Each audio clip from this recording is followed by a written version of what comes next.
نحمده ونصلي على رسوله الكريم أما بعد قال الله تعالى في كتابه العزيز أعوذ بالله من الشيطان الرجيم بسم الله الرحمن الرحيم إن الله لا يغفر أن يشرك به ويغفر ما دون ذلك لمن يشاء وقال النبي صلى الله عليه وسلم يا أبا هريرة إن قتلت أو حرقت لا تشرك بالله. وعن أبي ذر رضي الله عنه قال قال النبي صلى الله عليه وسلم ما من عبد قال لا إله إلا الله ثم مات على ذلك إلا دخل الجنة. قلت وإن زنى وإن سرق قال وإن زنى وإن سرق. قلت وإن زنى وإن سرق قال وإن زنى وإن سرق. قلت وإن زنى وإن سرق قال وإن زنى وإن سرق على رغم أنف أبي ذر أو كما قال عليه الصلاة والسلام. معزز سامعین، اللہ تعالیٰ کا بہت بڑا احسان و کرم ہے کہ اس نے ہم سب کو مسلمان بنایا، ایمان والا بنایا، ایک ایمان والے کے گھرانے میں پیدا کیا۔ ایمان کی دولت بہت بڑی دولت ہے۔ اللہ تعالیٰ جسے چاہتا ہے اسے ہی ایمان کی دولت عطا فرماتے ہیں، اور اگر اللہ تعالیٰ نہیں چاہتا تو ایمان کی دولت سے اس کو محروم کر دیتا ہے۔ ایمان ہی کی تعلیم کے لیے اللہ تعالیٰ نے نبیوں کو اس دنیا میں بھیجا۔ 1,24,000 تقریباً انبیاء کرام اس دنیا میں آئے، اور تمام انبیاء کرام کا یہی مقصد تھا کہ لوگوں کو ایمان سمجھایا جائے، توحید کی باتیں بتائی جائے، جس کے نتیجے میں انبیاء کرام کو نبیوں کو گالیاں سننی پڑی، نبیوں کو گالیاں دی گئی، نبیوں کے جسموں کو لہو لہان کیا گیا، ان کے راستوں میں کانٹے بچھائے گئے، نبیوں کو پتھر مارے گئے، بہت سارے نبیوں کو قتل کر دیے گئے، اور بہت سارے نبیوں کو جیل میں بند کر دیے گئے، لیکن انہوں نے اپنا مقصد اور اپنا مشن نہیں چھوڑا۔ وہ پھر بھی توحید کی دعوت دیتے رہے، لوگوں کو سمجھاتے رہے کہ اے لوگو، تمہارا معبود صرف ایک معبود ہے، تمہارا خدا صرف ایک خدا ہے، اسی کے سامنے سجدہ کرو، اسی کے سامنے عبادت کرو اور اسی سے مانگو۔ چنانچہ حضرت ابراہیم علیہ السلام نے لوگوں کو ایمان کی دعوت دی تو ان کو لوگوں نے دہکتی ہوئی آگ میں ڈال دیا۔ حضرت عیسیٰ علیہ السلام نے فرمایا کہ اے لوگو، ایک اللہ کی عبادت کرو اور مجھے اللہ کا نبی مانو، تو لوگ ان کے دشمن ہو گئے اور فرمایا اگر تم سچے نبی ہو تو معجزہ دکھاؤ۔ حضرت عیسیٰ علیہ السلام نے معجزہ یہ دکھایا کہ ایک آدمی کی جان نکل گئی، وہ مر چکا تھا، حضرت عیسیٰ علیہ السلام نے اس کو زندہ کر دیا۔ لوگوں نے کہا یہ کافی نہیں ہے، یہ تو ابھی مرا تھا، نہ جانے اس کی روح صحیح سے نکلی تھی یا نہیں نکلی تھی، اگر سچے نبی ہو تو یافس بن نوح کو زندہ کر کے دکھاؤ۔ حضرت نوح علیہ السلام کے بیٹے یافس کو مرے ہوئے بہت زمانہ گزر گئے تھے۔ حضرت عیسیٰ علیہ السلام نے دعا کی، یا اللہ، مردے کو زندہ کرنا یہ تو تیرا کام ہے، میں تیرا حکم پہنچانے کے لیے نکلا ہوں، تیرا بندہ مجھ سے ایسے سوال کرتے ہیں، یا اللہ تو میری مدد فرما۔ اور اس کے بعد ارشاد فرمایا، یا یافس بن نوح قم باذن اللہ، اے نوح کے بیٹے یافس، اللہ کے حکم سے اٹھو۔ تو لوگوں نے کیا دیکھا کہ زمین پھٹ گئی اور حضرت نوح علیہ السلام کے بیٹے یافس اٹھ کھڑے ہوئے، لیکن اس کے باوجود بھی کچھ لوگوں نے نبیوں کی باتیں مانی اور کچھ لوگوں نے انکار کر دیا۔ خود ہمارے نبی نے بہت مشقتیں، بہت تکلیفیں برداشت کی ہے۔ نبی کریم صلی اللہ علیہ وسلم کا ارشاد ہے کہ مجھے دین کے راستے میں اتنا ڈرایا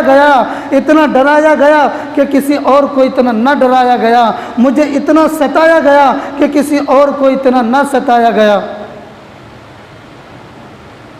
ہم لوگ توحید کا اقرار کرتے ہیں، لا الہ الا اللہ کا اقرار کرتے ہیں، محمد الرسول اللہ کا اقرار کرتے ہیں، مگر ہمارے اندر ایمان کا وہ روح، توحید کا وہ روح جو انبیاء علیہم السلام کا تقاضا تھا وہ نظر نہیں آتا۔ ہم ہر روز نماز میں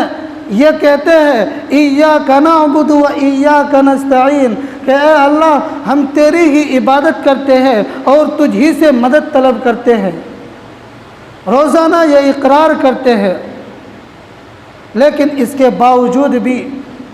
ہمارے ایمان میں پختگی نہیں ہے۔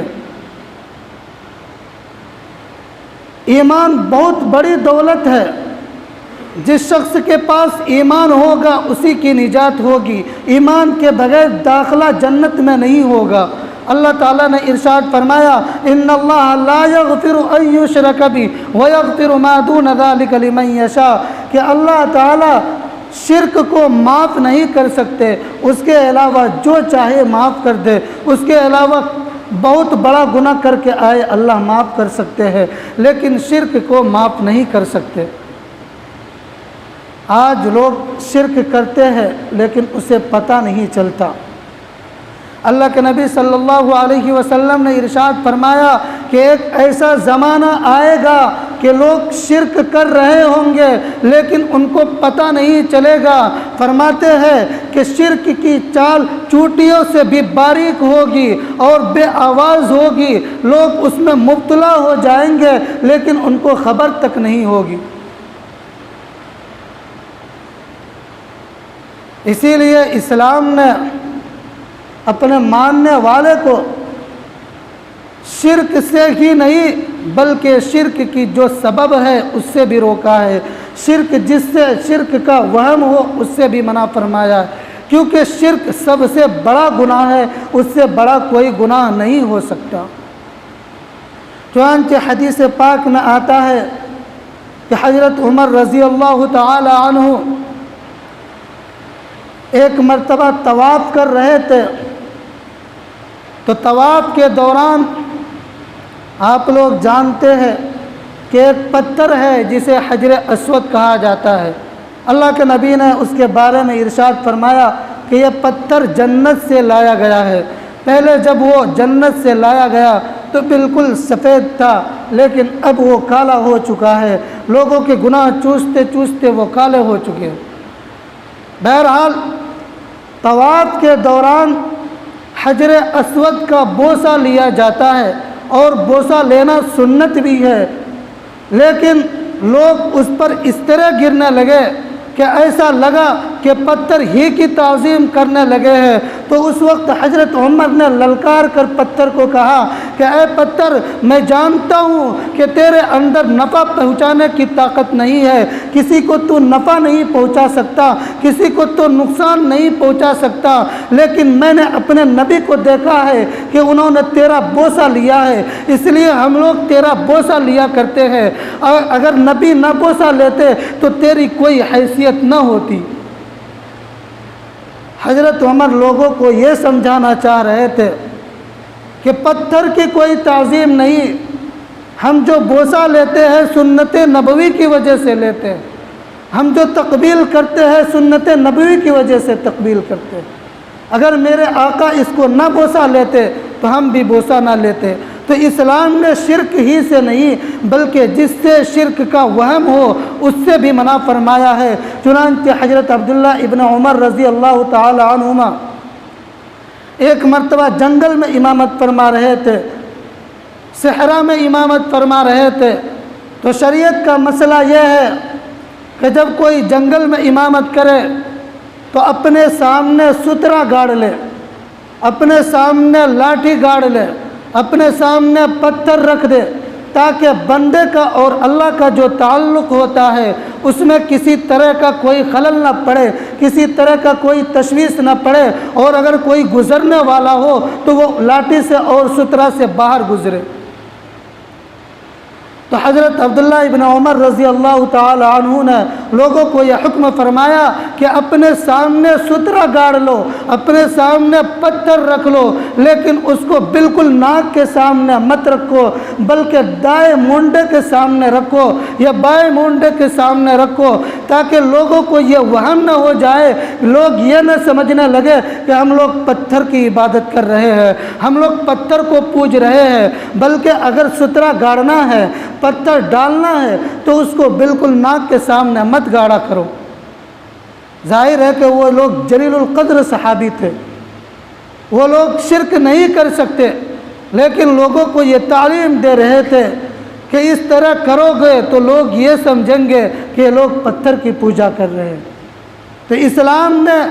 شرک سے ہی نہیں بلکہ جس چیز سے شرک کا وہم ہو اس سے بھی منع فرمایا ہے۔ چنانچہ حضرت جب نبی کریم صلی اللہ علیہ وسلم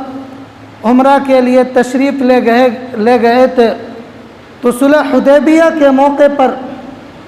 مکہ والوں نے، کفار مکہ نے مکہ میں داخلہ سے منع کر دیا اور کہہ دیا ہم داخلہ نہیں ہونے دیں گے، ہم آپ کو مکہ میں ابھی نہیں آنے دیں گے۔ ایک صلح کیا گیا تو صلح حدیبیہ کے موقع پر نبی کریم صلی اللہ علیہ وسلم نے تمام صحابہ کو اکٹھا کیا۔ اس وقت صحابہ کی ایک بڑی جماعت تھی اور تمام لوگوں سے ایک بیعت لی اور ایک کیکر کے درخت کے نیچے بیعت لی اور اس جہاد پر بیعت لی گئی۔ چنانچہ جب آپ صلی اللہ علیہ وسلم اس دنیا سے پردہ فرما گئے تو لوگوں میں اس درخت کی عظمت بڑھ گئی، وہ درخت مقدس سمجھا جانے لگا۔ جب کوئی صحابی ادھر سے گزرتے تو وہاں جا کر 2 رکعت نماز پڑھ لیا کرتے تھے، اگر نماز کا وقت نہیں ہوتا تو تسبیح و تحلیل کر لیا کرتے تھے، وہاں جا کر کچھ دیر بیٹھ کر تسبیح پڑھ لیا کرتے تھے۔ جب حضرت عمر رضی اللہ تعالی عنہ کا دور خلافت آیا، حضرت عمر نے اس کو دیکھا تو حضرت عمر نے یہ حکم فرما دیا کہ اس درخت کو کاٹ دو۔ تمام صحابہ ناراض ہو گئے کہ وہ درخت جو مقدس درخت تھا، جس کے نیچے نبی نے بیٹھ کر بیعت لیا ہو، بیعت رضوان کیا ہو، اس درخت کو آپ نے کٹوا دیا۔ جبکہ ہم لوگ ادھر سے گزرتے تھے تو وہاں جا کر 2 رکعت کم سے کم نفل پڑھا کرتے تھے، اور اگر نماز کا وقت نہیں ہوتا تو تسبیح و تحلیل کیا کرتے تھے۔ وہ مقدس درخت تھا، آپ نے اس کو کٹوا دیا۔ تو حضرت عمر رضی اللہ تعالی عنہ نے لوگوں کو جمع کیا اور فرمایا کہ اے صحابی، تم لوگ جانتے ہو کہ تم لوگوں کے اندر ایمان بھی مضبوط ہے، تم لوگ شرک نہیں کر سکتے، تم لوگ وہاں جاتے ہو اور 2 رکعت نفل نماز پڑھتے ہو، اللہ کو راضی کرنے کے لیے کرتے ہو، اس میں کوئی شک نہیں ہے، لیکن جب تمہاری نسل آئے گی وہ اس بات کو نہیں سمجھ سکے گی اور وہ دھیرے دھیرے اس درخت کی تعظیم کرنی شروع کر دے گی، اور نتیجہ یہ نکلے گا کہ لوگ اللہ کو چھوڑ کر اس درخت ہی کی پوجا کرنے لگیں گے، کیونکہ آنے والی نسل میں علم و معرفت باقی نہیں رہے گی، ان کو یہ جانکاری نہیں ہوگی، ان کو حقیقت کا علم نہیں ہوگا، اس لیے میں نے اس درخت کو کٹوا دیا۔ آج بھی بہت سارے درخت ہیں جس کی تعظیم کی جاتی ہے، جس کے سامنے سجدہ کیا جاتا ہے، جس سے مانگا جاتا ہے۔ یہی وجہ ہے کہ کوئی بزرگ کسی درخت کے نیچے بیٹھ جاتے ہیں تو کچھ نہ کچھ تبرکات اس کے اندر آ جاتے ہیں، اور ان کے جو مریدین ہوتے ہیں وہ وہاں پر جا کر اس تبرکات کی وجہ سے اللہ کی عبادت کرتے ہیں، لیکن اس کے بعد کی جو نسل آتی ہے ان کو علم و معرفت نہیں رہتا، جس کی بنا پر وہ درخت ہی کی تعظیم کرنے لگتے ہیں۔ تو اسلام نے اپنے ماننے والوں کو صرف شرک ہی سے نہیں روکا، بلکہ جس چیز سے شرک کا وہم ہو اس سے بھی منع فرمایا ہے۔ تاکہ ایمان والا شرک کی طرف نہ جائے بلکہ اپنے ایمان کی حفاظت کرنے والے بن جائے۔ اسلام میں تصویر کشی اسی لیے حرام قرار دیا ہے، فوٹو بنانا اس لیے حرام قرار دیا ہے۔ آپ لوگ جانتے ہیں کہ جب حضرت نوح علیہ السلام کا زمانہ تھا تو طوفان نوح میں جب حضرت نوح علیہ السلام کے زمانے میں طوفان آیا تو اس وقت جتنے بھی غیر ایمان والے تھے تمام کے تمام ختم ہو گئے، صرف ایمان والے بچے۔ ان میں سے بھی جو پکے ایمان والے تھے وہی لوگ بچے، لیکن اس کے بعد بھی شرک و بدعات کا رواج کیسے شروع ہو گیا؟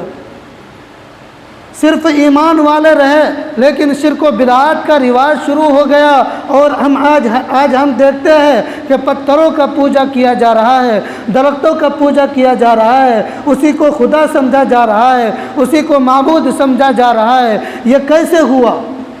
اصل میں ہوا یہ کہ ان کے 5 بڑے بزرگ تھے،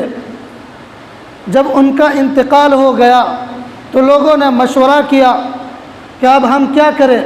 ان کی زندگی میں ہم ان کی مجلس میں آ کر اللہ کو یاد کیا کرتے تھے، اللہ سے فریاد کیا کرتے تھے، اللہ کو راضی کرنے کی کوشش کرتے تھے، اسی کو سب کچھ جانتے تھے، لیکن جب یہ لوگ اس دنیا میں نہ رہے تو اب ہم کیسے اللہ کی عبادت کیا کریں؟ تو لوگوں میں یہ مشورہ ہوا تو لوگوں نے یہ کہا کہ ان کی صورت بنا لیا جائے، اور جس طرح ہم ان کی زندگی میں ان کی مجلس میں آ کر اللہ کی عبادت کیا کرتے تھے، اسی طرح ان کی جب فوٹو بنا لیا جائے گا، ان کی تصویر بنا لی جائے گی تو ہم ان کی مجلس میں اسی طرح آ کر اللہ کی عبادت کیا کریں گے۔ لوگوں نے تصویر بنائی، فوٹو بنایا، اور وہ لوگ اسی طرح جس طرح ان کی زندگی میں اللہ کی عبادت کرتے تھے اسی طرح ان کی مجلس میں آتے تھے اور وہ فوٹو دیکھ کر اللہ کی عبادت کیا کرتے تھے، فوٹو کی تعظیم نہیں کیا کرتے تھے بلکہ وہ اللہ ہی سے مانگا کرتے تھے۔ لیکن ان کی جو نسل آئی تو انہوں نے کچھ لوگوں نے یہ کیا کہ اللہ کی عبادت کی، لیکن کچھ لوگوں نے اس فوٹو کی تعظیم کرنی شروع کر دی، اس تصویر کی تعظیم کرنی شروع کر دی۔ ان کے بعد کی جو نسل آئی تو وہ بالکل ہی خدا کو بھول چکے تھے، اب تو فوٹو ہی کی عبادت کرنے لگی اور اسی کی تعظیم کرنے لگے، اسی کو خدا ماننے لگے، اسی کے سامنے سجدہ کرنے لگے۔ دھیرے دھیرے شرک کا رواج شروع ہو گیا۔ تو بتانے کا مقصد یہ ہے کہ اسلام نے، اللہ تعالیٰ نے، اللہ کے نبی نے لوگوں کو شرک سے منع فرمایا ہے، اور صرف شرک ہی سے نہیں بلکہ شرک کا وہم جس سے ہو اس سے بھی منع فرمایا۔ اللہ کے نبی صلی اللہ علیہ وسلم نے ارشاد فرمایا، یا ابا ہریرہ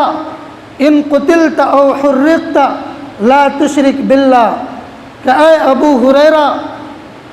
اگر تمہیں قتل کر دیا جائے، اگرچہ تمہارے ٹکڑے ٹکڑے کر دیا جائے، تمہارے کباب بنا دیا جائے، لیکن اس کے باوجود بھی اللہ کے ساتھ شرک مت کرنا، اللہ کے ساتھ کسی کو شریک مت کرنا، چاہے تمہیں آگ میں جلا دیا جائے۔ اللہ کے نبی صلی اللہ علیہ وسلم نے دوسری جگہ ارشاد فرمایا، ما من عبد قال لا الہ الا اللہ ثم مات على ذلك الا دخل الجنہ، کہ جو شخص بھی لا الہ الا اللہ کہے گا یعنی وہ توحید پر قائم رہے گا، وہ ایمان کی حالت میں زندگی گزارے گا، ثم مات علی ذلک، پھر ایمان ہی کی حالت میں اس کی موت آئے گی تو وہ جنت میں ضرور داخل ہوگا۔ حضرت ابو ذر رضی اللہ تعالی عنہ فرماتے ہیں کہ میں نے کہا کہ اللہ کے نبی اگر وہ زنا کرے اور اگر وہ چوری کرے اس کے باوجود بھی وہ جنت میں داخل ہوں گے؟ اللہ کے نبی صلی اللہ علیہ وسلم نے ارشاد فرمایا، قال وَإِن زَنَا وَإِن سَرَقَ، اگرچہ وہ چوری کرے، اگرچہ وہ زنا کرے، لیکن اس کے باوجود بھی وہ جنت میں جائیں گے۔ حضرت ابو ذر رضی اللہ تعالی عنہ نے 3 مرتبہ پوچھا۔ حضرت ابو ذر یہ سمجھ رہے تھے کہ چوری کرنا بہت بڑا گناہ ہے، زنا کرنا بہت بڑا گناہ ہے، سزا ملے بغیر جنت میں نہیں جا سکتا، لیکن اللہ تعالیٰ نے تینوں مرتبہ یہی فرمایا کہ ہاں اگرچہ وہ زنا کرے، اگرچہ وہ چوری کرے، لیکن اس کے باوجود بھی وہ جنت میں داخل ہوں گے۔ یعنی شرک سے بڑا کوئی گناہ نہیں ہے، شرک کو اللہ تعالیٰ معاف ہی نہیں کر سکتے۔ اس کے علاوہ اگر کوئی چوری کر کے آئے تو اس کو بھی اللہ تعالیٰ معاف کر سکتے ہیں، کوئی زنا کر کے آئے تو اس کو بھی اللہ تعالیٰ معاف کر سکتے ہیں، لیکن شرک کو معاف نہیں کر سکتے۔ صحابہ کرام رضی اللہ تعالی عنہم نے کس طرح اپنے ایمان کی حفاظت کی، ایمان کی خاطر انہوں نے کس طرح مشقتیں برداشت کی کہ ان کو جلتی ہوئی ریت پر لٹا دیا جاتا، ان کے سینے پر بھاری پتھر رکھ دیا جاتا، ان کے گلے میں رسی ڈال کر گھسیٹا جاتا، لیکن اس کے باوجود بھی وہ ایمان کو نہیں چھوڑتے۔ حضرت عمر رضی اللہ تعالی عنہ کے دور خلافت میں 2 مسلمان کافروں کے ہاتھ میں گرفتار ہو گئے، تو ان کے جو بادشاہ تھے انہوں نے چاہا کہ اس کو قتل کر دے، لیکن لوگوں نے یہ مشورہ دیا کہ مجھے ان لوگوں کے چہرے سے بہادری نظر آتی ہے، یہ لوگ بہادر ہیں، اگر یہ لوگ ہمارے دین میں داخل ہو جائے تو ہم ان کو اپنے فوج کا کمانڈر بنا دیں گے، سپہ سالار بنا دیں گے، جس کی وجہ سے ہمارا بہت بڑا کام بن سکتا ہے۔ تو بادشاہ نے اس کو ہر طرح سے کوشش کی کہ کسی طرح ہمارے دین میں داخل ہو جائے، چنانچہ ان کو لالچ دیا گیا کہ اگر تم ہمارے دین میں داخل ہو جاؤ گے، اگر اسلام کو چھوڑ دو گے، ایمان کو چھوڑ دو گے تو ہم تمہیں بڑا انعام دیں گے، اپنے فوج کا کمانڈر بنا دیں گے، اتنے بڑے انعام دیں گے، تمہیں اپنے مقرب بنا لیں گے۔ لیکن انہوں نے اس کے باوجود بھی نہیں مانا۔ پھر انہوں نے بادشاہ نے ڈرایا دھمکایا، اس کے باوجود بھی نہیں مانا۔